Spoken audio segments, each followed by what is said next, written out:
House leaders were briefed this morning on the Chinese spy balloon that the U.S. shot down over the weekend. The Navy and Coast Guard have now recovered most of the debris from the ocean.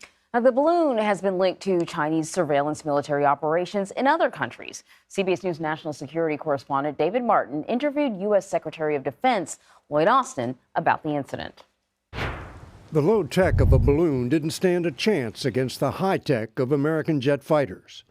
An amateur radio scanner captured the pilots talking to each other. That is a big kill. The balloon is completely destroyed. What appears to be metal chaff clouds, so I definitely see metal breaking apart. Immediately after the shootdown, Defense Secretary Lloyd Austin tried to call his Chinese counterpart to explain. I put in a request for a call, and they did not accept that request.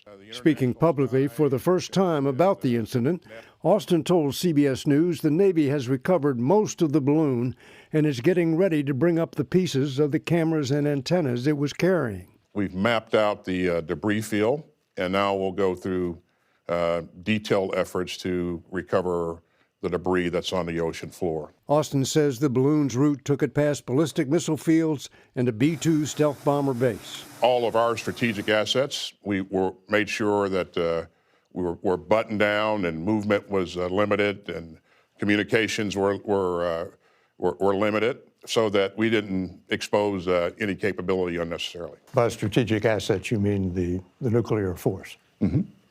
And he said it was not the first time a Chinese spy balloon has violated U.S. airspace. There were 3 incidents a couple of years ago that balloons overflew parts of the U.S. Which parts? There were parts of Texas and Florida that the balloon flew over. In February of last year, another balloon was spotted over the Hawaiian Islands, and jet fighters scrambled to inspect it. Last week, this balloon was spotted over Costa Rica.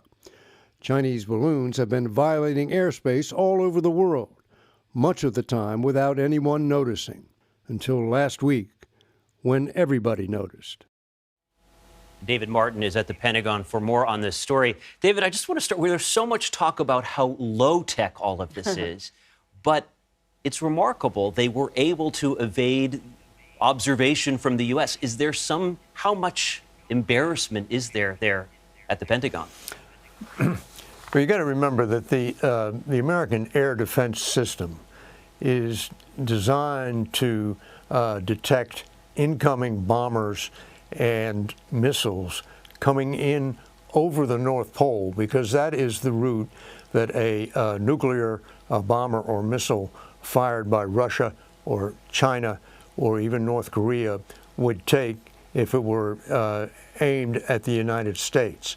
These balloons, prior to this past week, seem to have come across the southern route of the United States, where the air defenses are not nearly as developed and might not light up something that was traveling slow. Low tech has its own advantages. The whole system is designed to detect high tech threats to the United States, and so you send a low-tech balloon, and it's more likely to go unnoticed. The surprising thing to me about this particular balloon is it went right into the teeth of American defenses that have been there for decades and are being constantly improved in order to keep ahead of the North Korean threat. The Chinese could not possibly have believed that balloon was going to go undetected if it entered American airspace by that route. So, there was a lot of talk at the time about shooting it down or how to get rid of it or what to do with it. Did the defense secretary talk to you at all about what was happening on his side while this balloon was hovering over, while the discussion was going on about shooting it down, why they chose not to shoot it down until it was over the ocean? Well, 2 things were going on. One, they were shutting down communications at all of their bases where they have nuclear weapons located, because that is what they thought that balloon was trying to do, scoop up communications at these bases that are located across the United States, sprinkled almost on the same path as that balloon took across it. And then at the same time, they were trying to gather as much intelligence as they could.